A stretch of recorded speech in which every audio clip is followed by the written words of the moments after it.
राहुल और अभय दोनों की आंखों में आंसू थे। अभय, फिर क्या हुआ? आगे उसकी बात सुनकर राहुल आगे बताता है कि माया को घर छोड़ने के बाद वो ऑफिस चला गया। माया ने किसी को भी उसकी प्रेगनेंसी के बारे में बताने से मना किया। राहुल को समझ नहीं आ रहा था कि वह रुद्र को झूठ कैसे बोलेगा। ऐसे ही दिन बीतने लगे और माया अपना पूरा ध्यान रखती।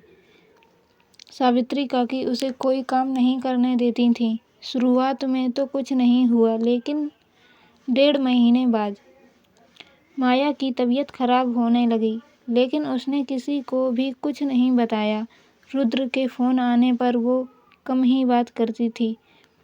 रुद्र ने राहुल से पूछा, लेकिन राहुल ने सब कुछ सही ही बताया। ऐसे ही 2 महीने बीत गए और रुद्रांश अपना प्रोजेक्ट कंप्लीट कर लंदन से वापस आ गया।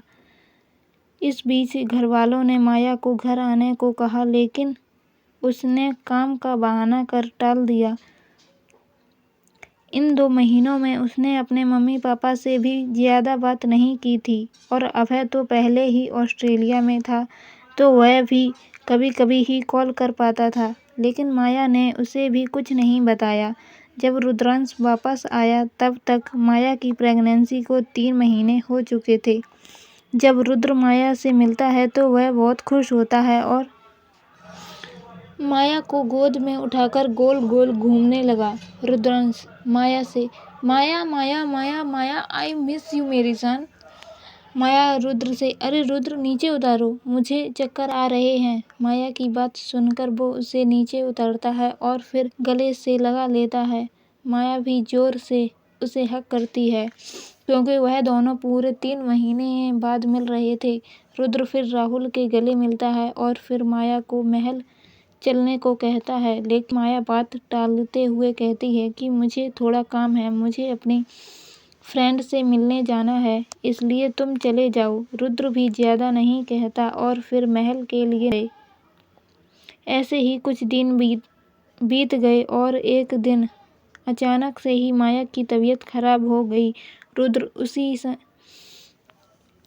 देखकर घबरा गया और जल्दी से उसे हॉस्पिटल लेकर भागा। राहुल भी उसके साथ गया। डॉक्टर ने जल्दी ही उसे एडमिट किया और इलाज शुरू हुआ। माया कुछ दिन से अपनी मेडिसिन टाइम पर नहीं ले रही थी, जिससे उसकी तबीयत खराब हो गई और उसकी प्रेगनेंसी में पहले से ही बहुत ज़्यादा कॉम्प्लिकेशंस थे, जिससे माया को कुछ भी हो सकता था। थोड़ी देर बाद माया को होश आया तो उसने देखा कि डॉक्टर उसके सामने खड़ी थी। माया डॉक्टर से कुछ कहती उससे पहले ही डॉक्टर थोड़ी गुस्से में, मिसेस राणा, आपसे हमें ये उम्मीद बिल्कुल नहीं थी। डॉक्टर की बात सुनकर माया डॉक्टर की तरफ देखती है और डॉक्टर से, क्या हुआ डॉक्टर, मैंने क्या किया? उसकी बात सुनकर डॉक्टर, आपको सच में नहीं पता कि आपने पिछले कितने दिन से अपनी मेडिसिन टाइम पर नहीं ली? आपको पता है अगर थोड़ी देर और हो जाती तो आपकी जान को खतरा था। इतना कहकर वो थोड़ा चुप होती है और फिर आगे, देखिए मैं आपको पहले भी बता चुकी हूँ कि ये प्रेगनेंसी नॉर्मल नहीं है, इसमें आपको और बच्चे को दोनों को खतरा है, इसलिए मैंने आपको ये प्रेगनेंसी कंटिन्यू करने से मना किया था, लेकिन आपने नहीं माना और अब आप लापरवाही भी दिखा रही हैं। डॉक्टर की बात सुनकर माया कहती है, मुझे माफ़ कर दीजिए, आगे से ऐसा कुछ नहीं होगा, मैं कोई गलती नहीं करूँगी, लेकिन मेरा बच्चा वो तो ठीक है ना? माया की बात सुनकर डॉक्टर, आपका बच्चा अभी तो ठीक है, लेकिन आगे से आपको और ज़्यादा ध्यान रखना होगा और याद रखिए कि आपको एक गलती आपके और आपके बच्चे की जान ले सकती है।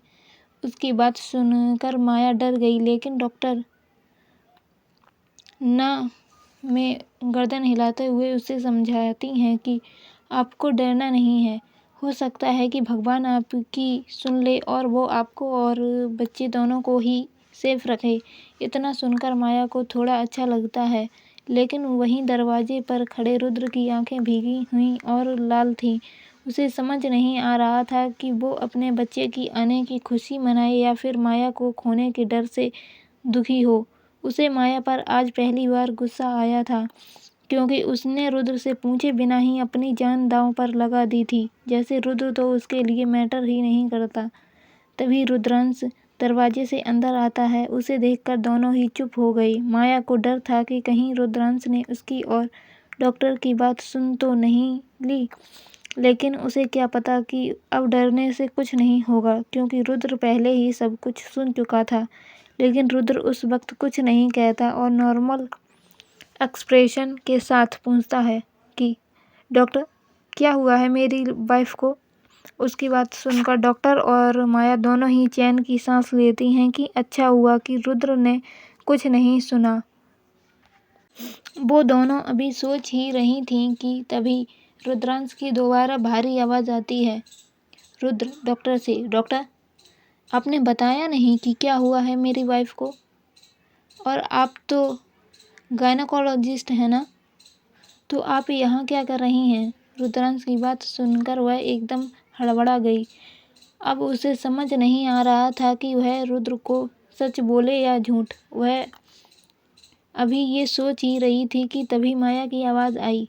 माया रुद्र से कहती है, वो यहाँ इसलिए हैं क्योंकि वह मेरा चेकअप कर रही थी। माया की बात सुनकर रुद्र माया की तरफ देखता है और डॉक्टर वहाँ से बाहर निकल गई, क्योंकि उसे और भी मरीजों को देखना था। माया की बात सुनकर रुद्र उसके पास आता है। माया उसे बताती है कि वह प्रेग्नेंट है। माया ये बात कहते हुए बहुत खुश नज़र आ रही थी और वह रुद्रांश को गले लगा लेती है। रुद्र भी हल्की मुस्कान लिए माया को अपनी बाहों में भर लेता है।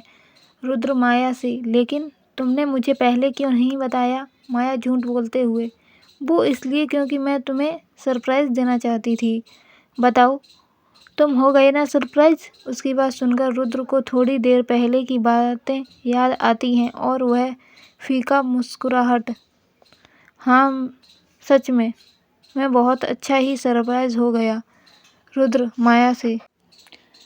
माया से पूछता है कि वह और बेबी को कोई दिक्कत तो नहीं है, लेकिन माया उसे साफ झूठ बोलती है कि वो और बेबी दोनों ठीक हैं।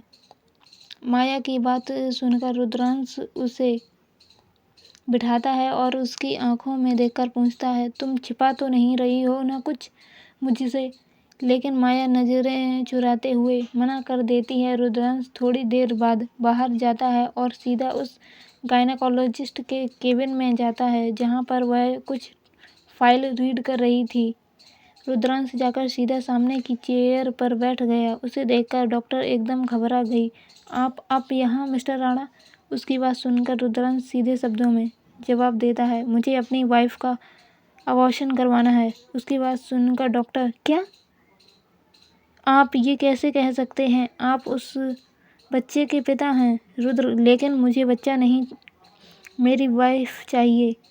मैंने आपकी और माया की बात सुन ली है। मुझे पता है कि अगर ये बच्चा रहा तो मेरी वाइफ की जान खतरे में आ जाएगी और मैं उसे किसी तकलीफ में नहीं देख सकता। रुद्र की बात सुनकर doctor, I am sorry mister Rana, लेकिन मैं आपकी बात नहीं मान सकती, क्योंकि अब अगर उनका अबॉर्शन हुआ तो उनकी जान को बहुत ज़्यादा खतरा है। उसकी बात सुनकर रुद्र उसकी तरफ सवालिया नज़रों से देखता है। डॉक्टर आगे बताती है कि मैंने मिसेज राणा को 2 महीने पहले ही बताया था कि वह ये बच्चा अबॉर्ट करवा दें, क्योंकि इससे उन्हें फ्यूचर में दिक्कत होगी, लेकिन उन्होंने नहीं सुना। अब तो प्रेगनेंसी को 3 महीने हो गए हैं, जिससे अब अबॉर्शन नहीं किया जा सकता।